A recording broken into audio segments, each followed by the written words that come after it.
speaking of the facts, we don't have facts. We don't have good reporting from inside Syria. There's a lot of anecdotal evidence. The latest UN figures are 100,000 people dead.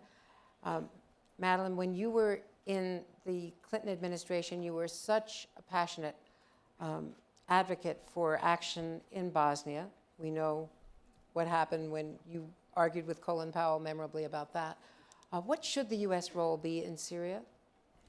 Well, I think one of the hardest parts is taking one event and moving it to another area. I personally wish that we had done something earlier in Syria, and that often people say too little, too late, but the bottom line, it doesn't get us from here to there. I think we are where we are on it. President Obama has been very careful about this for good reason, and some of it is some of the stuff that Richard's been writing about, is worrying about what's happening at home.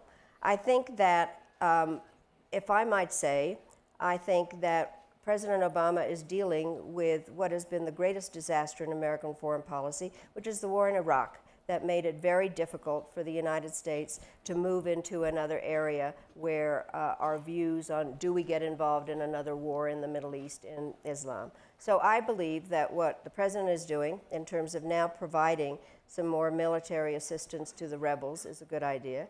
What I think has to happen is there is no military solution to this. I think they need to go to Geneva for a political solution.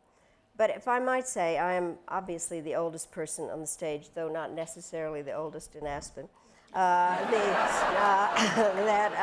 even close. Not even Can I just say, age is a state of mind. And Madeleine was on a panel, or was observing a panel last night. I saw you leaving around 11 o'clock last night.